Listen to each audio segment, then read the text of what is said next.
কক্সবাজার পৌরসভার কলাতলী এলাকায় সদ্য নির্মিত একটি গ্যাস পাম্পে বিস্ফোরণ ও অগ্নিকাণ্ডের ঘটনায় অন্তত ১৫ জন দগ্ধ হয়েছে। তাদের মধ্যে একজনের অবস্থা আশঙ্কাজনক। দগ্ধদের মধ্যে ৬ জনকে কক্সবাজার সদর হাসপাতালে চিকিৎসা দেওয়া হচ্ছে। গুরুতর আহত একজনকে ঢাকা এবং ৮ জনকে চট্টগ্রাম মেডিকেল কলেজে হাসপাতালে ভর্তি করা হয়েছে। গতকাল রাতে এন আলম নামে সদ্য নির্মিত পাম্পটিতে এই ঘটনা ঘটে। সন্ধ্যা ৭টা থেকে পাম্পটির গ্যাস লিকেজ শুরু হয়। প্রায় ৩ ঘন্টা ধরে গ্যাস বাতাসে মিশে আশপাশের এলাকায় ছড়িয়ে পড়ে। এতে প্রায় ১ কিলোমিটার এলাকা গ্যাসে আচ্ছন্ন হয়ে পড়ে এবং জনমনে আতঙ্ক ছড়িয়ে পড়ে। এতে ঘরবাড়ি সহ বেশ কিছু স্থাপনা ও কয়েকটি গাড়ি পুড়ে যায়।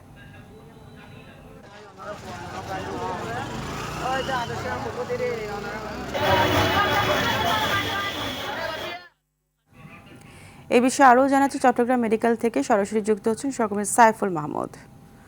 সাইফুল, চিকিৎসাধীন দগ্ধদের বিষয়ে সর্বশেষ কি তথ্য আছে জানাবেন? জি ফারিয়া, আসলে যেমনটি বলেছেন, আসলে গতকাল রাত 10টার সময় কক্সবাজার কলাতলিতে যে পাম্পটিতে আসলে দুর্ঘটনা ঘটেছিল, সেই ঘটনায় কিন্তু 15 জন অগ্নিদগ্ধ হয়েছে। তাদের মধ্যে 6 জনকে চট্টগ্রাম মেডিকেল কলেজ হাসপাতালে ভর্তি করা হয়েছে এবং একজনকে গুরুতর, একজনকে ঢাকা মেডিকেলে নিয়ে যাওয়া হয়েছে। এখানকার যারা আসলে রুগী আছে তাদের স্বজনদের একটাই অভিযোগ, সেটি হচ্ছে যে এখনো পর্যন্ত মালিক পক্ষের কেউ কিন্তু তাদের সাথে যোগাযোগ করেনি এবং খরচ বাঁচে 65% পর্যন্ত। ওয়ালটন বিএলডিসি ফ্যান ছড়ায় স্বস্তির সবুজ হাওয়া। এখনো পর্যন্ত কেউ আসেনি বলে তারা কিন্তু আমাদেরকে জানিয়েছেন।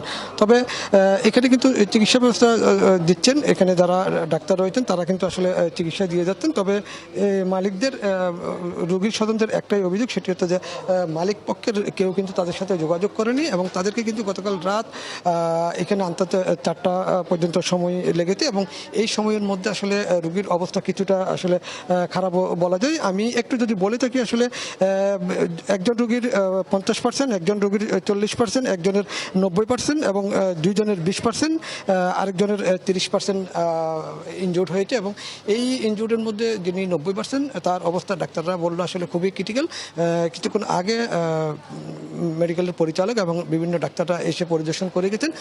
তারা বললো আসলে তাদের পক্ষে সর্বোত্তক চেষ্টা করা হচ্ছে এই রোগীকে ট্রিটমেন্ট দেওয়ার জন্য এবং পরবর্তীতে তারা চিন্তা করবেন তার অবস্থার কন্ডিশন যদি আরও খারাপের দিকে যায় তাহলে তাকে ঢাকা রেফার করার জন্য তাকে চেষ্টা করবেন। তবে এই মুহূর্ত পর্যন্ত কিন্তু আসলে আমরা রোগীর সাথে কথা বললাম, রোগী যেটা বললো আসলে এই লিকেজের ঘটনাটি কিন্তু আগেই মালিকপক্ষ কিছুটা জানতে পেরেছিল, কিন্তু লিকেজ যদি আসলে বন্ধ করা যেত তাহলে কিন্তু এই ধরনের বড় ধরনের দুর্ঘটনা হয়তো নাও ঘটতে বলে তারা জানিয়েছেন। তবে আগুন নিয়ন্ত্রণে আনতে পারলেও ফায়ার সার্ভিসের পক্ষ থেকে আসলে লিকেজ বন্ধ করতে পারেনি বলে তারা দাবি করছেন।